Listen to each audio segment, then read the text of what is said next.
প্রিয় শিক্ষার্থীবৃন্দ, আসসালামু আলাইকুম। Welcome to my online channel English literature hand note BD. আজকে আমি আপনাদের সামনে আরও একটি নতুন ক্লাস নিয়ে হাজির হয়েছি। আজকের ক্লাসে যেটা নিয়ে আমি আলোচনা করব সেটা হচ্ছে introduction to Literary criticism suggestion. এখানে যে কোশ্চিন টাইপ থাকবে সেটা হচ্ছে previous years brief question examination 2021, অর্থাৎ 2021 সালে যারা পরীক্ষা দিবেন তাদের জন্য আজকের এই ক্লাসটি। আর এই ক্লাসটিতে আলোচনা করা হবে হচ্ছে brief question introduction to literary ক্রিটিসিজমের। তো ঠিক আছে, ভিডিওটি শুরু করা যাক। প্রথমে যে প্রশ্ন নিয়ে আলোচনা হবে সেটা হচ্ছে বোর্ড কোশ্চিন 2016, অর্থাৎ 2016 সালে যে বোর্ড কোশ্চিনটা রয়েছে সেই কোশ্চিনটা নিয়ে আমরা আলোচনা করব। তো প্রথম যে প্রশ্নটা দেওয়া আছে সেটা হচ্ছে হোয়াট ইজ ক্যাথারসিস, অর্থাৎ ক্যাথারসিস কি। অ্যান্সার দেওয়া আছে catharsis is the effect of tragedy to the audience that arouse pity and fear. অর্থাৎ এখানে এই যে ডেফিনেশনটা আমি নিয়েছি এটা স্টাডি গাইড থেকে নিয়েছি। এটা একটু আপনাদেরকে আমি বুঝিয়ে দিই যে ক্যাথারসিস শব্দটি ট্র্যাজেডি এর সাথে সাধারণত রিলেটেড। ট্র্যাজেডিতে আমরা দেখতে পাই যে একটা ট্র্যাজিক হিরো থাকে এবং তার একটা ছোট ভুলের কারণে তার মৃত্যু হয় অথবা তাকে খুব কষ্ট ভোগ করতে হয়। বাট ট্র্যাজিক হিরোকে পড়ার পর তার প্রতি রিডারের যদি সমবেদনা, দরদ বা ভয় সৃষ্টি হয়, এই ভেবে যে আমাদের জীবনেও এরকম ঘটনা ঘটতে পারে, তখন তাকে ক্যাথারসিস বলে। তো এই ক্যাথারসিস বিষয়টা যদি আমি এক্সাম্পল দিই তাহলে আপনারা আরও বেশি ক্লিয়ার হবেন। আমরা ডক্টর ফস্টাস পড়েছি। ডক্টর ফস্টাস পড়ার পর আমাদের মাঝে মনে হয় যে এরকম মনে হয় যে কি আসলে কি ডক্টর ফস্টাসকে পড়ে আমরা সমবেদনা ফিল করি। আচ্ছা আসুন দেখি সমবেদনা ফিল করি কিনা। ডক্টর ফস্টাসের মধ্যে আমরা জানি কিন্তু তার ক্ষমতার লোভ ছিল। আর আমাদেরকে যদি ডক্টর ফস্টাসের মতো পাওয়ার দেওয়া হয় তাহলে আমরাও ডক্টর ফস্টাস যেই কাজটি করেছিল ঠিক সেই কাজটি করতাম। আর এটা হচ্ছে হিউম্যান নেচার। ডক্টর ফস্টাসের জীবনে যে ঘটনা ঘটেছে সেটা আমাদের জীবনে ঘটতে পারে, যার কারণে ট্র্যাজিক হিরো ডক্টর ফস্টাসের প্রতি আমাদের সমবেদনা হয় এবং আমরা ভয় করি যে আমাদের জীবনেও যেন এইরকম ভয়ঙ্কর ঘটনা না ঘটে। আর এটাই হচ্ছে ক্যাথারসিস, অর্থাৎ ট্র্যাজিক হিরোকে পড়ার পর তার প্রতি আমাদের যে সমবেদনা, দরদ বা ভয় সৃষ্টি হবে, সেটা হচ্ছে ক্যাথারসিস। তারপর বি নাম্বার কোশ্চেন যেটা আছে, what the unity of time, অর্থাৎ ইউনিটি অফ টাইম বলতে আমরা কি বুঝি। তো অ্যান্সার যেটা দেওয়া হয়েছে যে the unity of time demands that the action of a tragedy should remain confined within 24 hours. অর্থাৎ এটা আমি যদি বাংলাতে বিশ্লেষণ করি তাহলে এরকম হবে যে সাধারণত এই unit of time, unit of place, unit of action, এই যে 3 ইউনিটিস কথা বলা হয়েছে এটা অ্যারিস্টটল বলেছেন। তো অ্যারিস্টটল ইউনিট অফ টাইম সম্পর্কে এটা বলেছেন যে ট্র্যাজেডি সাধারণত হতে হবে সিঙ্গেল রেভলিউশন অফ সান, অর্থাৎ 24 ঘন্টার মধ্যে এটি স্টেজে উপস্থাপন করতে হবে। আর এটাই হচ্ছে ইউনিট অফ টাইম। কিন্তু শেক্সপিয়ারের যদি ড্রামা আমরা ট্র্যাজেডি আমরা দেখি তাহলে দেখবো তিনি ইউনিটি অফ টাইমকে তার ট্র্যাজেডিতে ভায়োলেট করেছেন। এটা খুব ইম্পর্টেন্ট একটা জিনিস। তারপরে দেখেন সি নাম্বার কোশ্চিন যেটা দেওয়া আছে সেটা হচ্ছে হোয়াট ইজ হ্যামারশিয়া। হ্যামারশিয়া কি। ট্র্যাজেডিতে দুইটা টার্ম খুবই গুরুত্বপূর্ণ। প্রথম টার্ম যেটা বললাম ক্যাথারসিস, আরেকটা হচ্ছে সি নাম্বারে যেটা বললাম হোয়াট ইজ হ্যামারশিয়া। হ্যামারশিয়াটাও খুব ইম্পর্টেন্ট একটা বিষয়। তো আমরা দেখে নিই হ্যামারশিয়াটা কি। তো এখানে যেটা বলা আছে যে it is the error in judgment or miscalculation as a result of which the tragic hero moves from happiness to misery. তো হ্যামারশিয়া হচ্ছে ট্র্যাজিক হিরো এর বিচারের ভুল বা তার একটি ছোট্ট ভুল, যেই ভুলের কারণে ট্র্যাজিক হিরো ট্র্যাজেডি এর শেষে মারা যায় বা ভোগান্তির মধ্যে পড়ে। আমরা যদি ওডিপাস রেক্সের কথা বলি, ইডিপাস রেক্সে যে হিরো ছিল ট্র্যাজিক হিরো ইডিপাস রেক্স, তার কিন্তু তার নলেজের কিন্তু এক্সেসিভ প্রাইড ছিল, যার কারণে সে কী করছিল নিজের পরিচয় নিজেই তদন্ত করতে শুরু করে, যার কারণে ড্রামার শেষে একদম শেষ দিকে তার কিন্তু প্রচুর পরিমাণে সাফারিংয়ের মধ্যে পড়তে হয়, সে নিজেকে ড্যামনেশনের মধ্যে পতিত করে। তো এটা হচ্ছে হ্যামারশিয়া, অর্থাৎ ট্র্যাজিক হিরোর যে একটা ছোট্টখাটো ভুল থাকবে ড্রামাতে বা ট্র্যাজেডিতে, সেটাই হচ্ছে তাই সেই ট্র্যাজিক হিরোর হ্যামারশিয়া। তারপরে যে প্রশ্নটা দেওয়া হয়েছে সেটা হচ্ছে what are the constituents of tragedy, অর্থাৎ ট্র্যাজেডিতে কোন কোন উপাদান থাকে, অর্থাৎ কী কী নিয়ে ট্র্যাজেডি গঠিত হয়। তো এখানে যেটা অ্যান্সার দেওয়া আছে সেটা হচ্ছে the constituents of a tragedy. আর একটা হচ্ছে প্লট, আরেকটা হচ্ছে থট, আরেকটা হচ্ছে ডিকশন, আরেকটা হচ্ছে স্পেকটাকেল। এই স্পেকটাকেল শব্দের অর্থ হচ্ছে প্রদর্শনী বা সুন্দর বা মনোরম দৃশ্য। এ হচ্ছে ডি নাম্বার কোশ্চিন। নেক্সট স্লাইডে যেটা দেওয়া আছে সেটা হচ্ছে how does Sidney how does Sidney prove that poets are not liars.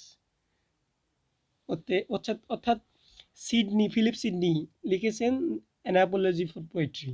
তো এখানে স্টিফেন গলসন পোয়েট্রি সম্পর্কে তিনটা অবজেকশন নিয়ে এসেছিলেন। তার মধ্যে একটা ছিল poetry is a mother of lies, অর্থাৎ মিথ্যার জনক হচ্ছে পোয়েট্রি। তো সিডনি কিভাবে প্রুভ করেছেন যে পোয়েটসটা মিথ্যুক নন। তো অ্যান্সার এখানে যেটা দেওয়া আছে সেটা হচ্ছে the poet does not affirm anything, অর্থাৎ একজন কবি কোনো কিছুই সুনিশ্চিত করে বলেন না। হি says what may be or should be, বরং তিনি বলেন কি হতে পারে বা কি হওয়া উচিত। So the question of lying does not arise at all, যার কারণে এই প্রশ্ন উঠবেই না যে একজন কবি মিথ্যুক। অর্থাৎ তিনি খুব সুন্দরভাবে স্টিফেন গোসনের যেই অবজেকশন সেই অবজেকশনটাকে তিনি খুব সুন্দরভাবে ডিফেন্ড করেছেন এবং বলেছেন যে পোয়েট্রি বলে না যে কি, পোয়েট্রি শুধু ডিল করে যে কি হতে পারে বা কি হওয়া উচিত, এক্স্যাক্ট বলবে না এটাই হবে বা এটাই হতে হবে, এরকম কথা বলে না, যার কারণে কবিরা যে মিথ্যা কথা বলেন তার প্রশ্নই আসে না। তার পরের প্রশ্ন যেটা দেওয়া আছে সেটা হচ্ছে হু ইজ সফোক্লিস, সফোক্লিস কে ছিলেন। তো অ্যান্সার হচ্ছে the second of the Attic tragedians is Sophocles who wrote 90 tragedies. He is a classical dramatist. প্রথমে তিনি হচ্ছেন একজন ক্লাসিক্যাল ড্রামাটিস্ট, অর্থাৎ তিনি ট্র্যাজেডি লিখতেন। তার মধ্যে এখানে বলা হয়েছে থ্রি এটিক ট্র্যাজেডিয়ানস। গ্রিসের তিনটা এনসিয়েন্ট ট্র্যাজেডিয়ান ছিলেন, একটা হচ্ছে সেনেকা, ইউরিপিডিস, আর এই দু নম্বরটা হচ্ছে এই সফোক্লিস। তো ওই তিনজনের মধ্যে এই সফোক্লিস একজন। তারপরের প্রশ্ন যেটা দেওয়া আছে what is doctor Johnson's opinion about Shakespeare's dramas, অর্থাৎ শেক্সপিয়ার এর ড্রামা নিয়ে জনসনের ওপিনিয়ন কি, মত কি।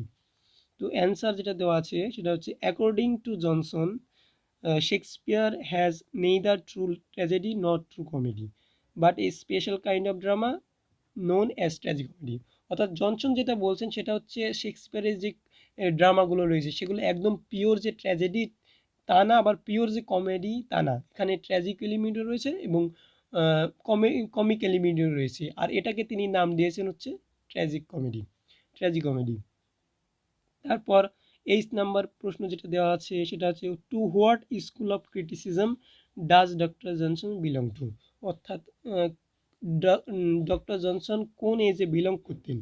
তো অ্যান্সার হচ্ছে doctor Johnson belongs to the neoclassical school of criticism, অর্থাৎ doctor Johnson neoclassical writer ছিলেন,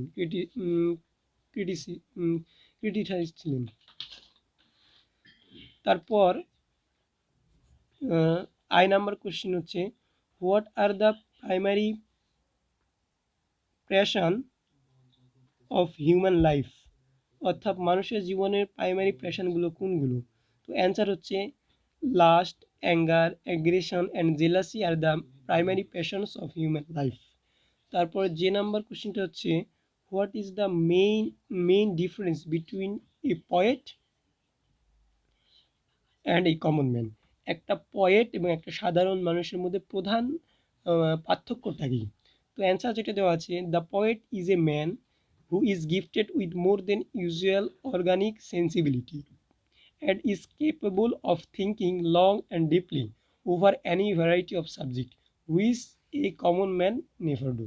অর্থাৎ কবি তাকে বলা হয় যার মধ্যে গতানুগতিক বা প্রচলিত ভাবনা থেকে গঠনমূলক অনুভব শক্তি রয়েছে। অর্থাৎ সাধারণ মানুষ যেটা কল্পনা করবে তার চেয়ে বড় কিছু ভালো কিছু ভাবার শক্তি যার রয়েছে তাকে আমরা কবি বলতে পারি। তার যেই তার যে চিন্তা ভাবনা সেটা অনেক লং এবং ডিপ হবে, এবং তিনি কথা বলতে পারবেন এনি সাবজেক্ট, যে কোনো সাবজেক্ট তাকে দেওয়া হলে সেই বিষয়ে সে কথা বলতে পারবে। তো আমরা যদি একটা এক্সাম্পল দিই, আমরা সাধারণ মানুষ যারা রয়েছি তারা আকাশে মেঘ দেখলে চিন্তা করি এই যে আকাশে অনেক মেঘ আছে, বৃষ্টি নামবে, কিন্তু কবিরা আলাদা। তারা এই বিষয়টিকে এইভাবে বলে যে আকাশ তার ঘন অন্ধকার, অনেক যন্ত্রণা নিয়ে কালো হয়ে গেছে, একটু পরেও হয়তো তার সমস্ত আবেগ কান্নার মাধ্যমে প্রকাশ করবেন। তো কবি হচ্ছে এরকম, সাধারণ মানুষ যেটা চিন্তা করবে না সেটা চিন্তা করবে হচ্ছে কবি। তো সাধারণ মানুষ এবং কবির মধ্যে এটা হচ্ছে পার্থক্য। তার পরের প্রশ্ন, what is Coleridge's idea of fancy? অর্থাৎ কোলরিজ ফ্যান্সি সম্পর্কে কি বলেছেন, অর্থাৎ তার আইডিয়াটা কি ফ্যান্সি সম্পর্কে? তো অ্যান্সার যেটা দেওয়া আছে সেটা হচ্ছে, fancy is that faculty of human mind which does not create anything but arbitrarily images together, retaining their individual existence to be attractive. তো ফ্যান্সি হচ্ছে হিউম্যান মাইন্ডের একটা ফ্যাকাল্টি, যেটি কোনো কিছু ক্রিয়েট করতে পারে না কিন্তু ইচ্ছে মতো বিভিন্ন ইমেজকে তাদের নিজস্ব এক্সিস্টেন্সকে ধরে রেখে একত্রিত করে, আর সেটি হয় খুব অ্যাট্রাকটিভ। তার পরের প্রশ্ন যেটা দেওয়া হয়েছে সেটা হচ্ছে, what does Aristotle mean by imitation? অর্থাৎ ইমিটেশন দ্বারা অ্যারিস্টটল কি বোঝাতে চেয়েছেন? তো অ্যান্সার যেটা দেওয়া আছে সেটা হচ্ছে, according to Aristotle, imitation is an act of imaginative creation by which the poet, drawing his material from the phenomenal world, makes something new out of it. অর্থাৎ ইমিটেশনটা হচ্ছে ইমাজিনেটিভ ক্রিয়েশন এর একটি অ্যাক্ট, যার দ্বারা পয়েট বিস্ময়কর পৃথিবীতে থেকে কোনো কিছু নিয়ে এটি দিয়ে নতুন কিছু তৈরি করেন। ফর এক্সাম্পল, কবি কোনো একটা বিষয় নিলেন আমাদের এই পৃথিবী থেকে নিয়ে, সেটাকে ইমাজিনেশন দিয়ে নতুন কিছু তৈরি করলেন, সেটা হচ্ছে ইমিটেশন। তারপর যে প্রশ্নটা দেওয়া আছে সেটা মূলত 2017 সালের কোশ্চিন। তো 2017 সালের কোশ্চিন যেটা এ নাম্বার, সেটা আমি লিখে দিয়েছি রিপিট। অর্থাৎ এখানকার যে প্রশ্নটা হয়েছে, এই প্রশ্নটা এর আগে হয়েছে, মানে এই প্রশ্নটার অ্যান্সারটা আমি এর আগে ডিসকাস করেছি, যার কারণে এখানে রিপিট লিখে দিয়েছি। বি নাম্বার কোশ্চিন দেখেন, what according to Sidney is the main aim of poetry? অর্থাৎ সিডনির মতে কবিতার প্রধান এম বা উদ্দেশ্যটা কি? তো অ্যান্সার যেটা দেওয়া আছে সেটা হচ্ছে, অ্যাকর্ডিং টু সিডনি, অর্থাৎ সিডনির মতে দ্য মেইন এম অফ পোয়েট্রির প্রধান এম এম বা লক্ষ্য হচ্ছে ইজ টু টিচ, মানুষকে শিক্ষা দান করা, অ্যান্ড টু ডিলাইট, এবং আনন্দ দান করা। তারপরের প্রশ্ন যেটা দেওয়া আছে সেটা হচ্ছে, who is Stephen Gosson? Stephen Gosson কে ছিলেন? তো অ্যান্সার হচ্ছে, Stephen Gosson is a Kentish Puritan. Stephen Gosson হচ্ছে একজন Kentish Puritan who attracted poetry, যিনি কবিতাকে অ্যাটাক করেছেন in his book the school of abuse. অর্থাৎ দ্য স্কুল অফ অ্যাবিউস নামে তার একটা বই ছিল, সেই বইয়ে তিনি পোয়েট্রিকে অ্যাটাক করেছেন, আর তিনি ছিলেন একজন কেন্টিশ পিউরিটান। তারপরে নেক্সট যে প্রশ্নটা আছে সেটা আছে, হোয়াট ইজ অ্যান এপিক? অর্থাৎ এপিকটা কি? তো অ্যান্সার যেটা দেওয়া আছে সেটা হচ্ছে, an epic is the representation of A heroic action in the most elegant style in which the mind is inspired with a desire to be worthy. অর্থাৎ epic হচ্ছে একটা হিরোইক অ্যাকশনের রিপ্রেজেন্টেশন, আর এই রিপ্রেজেন্টেশনটা হবে খুব এলিজেন্ট অর্থাৎ মার্জিত স্টাইলে, যা মানুষের মনকে অনুপ্রাণিত করবে মূল্যবান কিছু ভাবতে। অর্থাৎ এপিক পড়ে যেন মানুষ সেটা থেকে অনুপ্রাণিত হয়ে খারাপ কিছু না করে বসে, বা সমাজের জন্য সমাজের জন্য অকল্যাণকর, অর্থাৎ এমন কিছু করে বসে যে এটা সমাজের জন্য অকল্যাণকর। অর্থাৎ এপিকটা হবে হচ্ছে এক কথায় মর্জিত। তারপরে যেটা যে প্রশ্নটা দেওয়া হয়েছে সেটা হচ্ছে, who coined the expression willing suspension of disbelief? অর্থাৎ উইলিং সাসপেনশন অফ ডিসবিলিফ এই শব্দটা, এই ফ্রেজটা কে আলোচনা করেছেন বা ব্যাখ্যা করেছেন, প্রথমে নিয়ে এসেছেন? তো অ্যান্সার যেটা দেওয়া আছে সেটা হচ্ছে, Samuel Taylor Coleridge. Samuel Taylor Coleridge কয়েন্ড the expression willing suspension of disbelief. অর্থাৎ উইলিং সাসপেনশন অফ ডিসবিলিফ এই কথাটা নিয়ে এসেছিলেন স্যামুয়েল টেইলর কোলরিজ, তিনি হচ্ছেন একজন রোম্যান্টিক পয়েট। তারপরে আমরা নেক্সট স্লাইডে চলে যাব। নেক্সট স্লাইডে যেটা দেওয়া আছে সেটা হচ্ছে what is the preface to Shakespeare, অর্থাৎ প্রিফেস টু শেক্সপিয়ার এটা কি। অ্যান্সার দেওয়া আছে যে the preface to Shakespeare is a book in which Johnson has given two explanatory remarks about Shakespeare, অর্থাৎ প্রিফেস টু শেক্সপিয়ারে জনসন যেটা নিয়ে আলোচনা করেছেন সেটা হচ্ছে ব্যাখ্যামূলক মন্তব্য করেছেন, অর্থাৎ শেক্সপিয়ার সম্পর্কে ব্যাখ্যামূলক মন্তব্য করেছেন। বিশেষ করে তার যে ট্র্যাজেডি, তার যে কমেডি, সেই কমেডিকে সুন্দরভাবে ব্যাখ্যামূলক বর্ণনা দিয়েছেন। এটাই হচ্ছে the preface to Shakespeare. G number প্রশ্নটা রিপিট হয়েছে। 8 নাম্বার প্রশ্ন যেটা দেওয়া আছে সেটা হচ্ছে how many stages are there in Wordsworth poetic process, অর্থাৎ ওয়ার্ডসওয়ার্থ বলেছেন যে একটা কবিতা লিখতে হলে কয়েকটি প্রসেস ফলো করতে হয়, সেই প্রসেসগুলো কি কি, প্রশ্ন হচ্ছে সেই প্রসেসগুলো কি কি।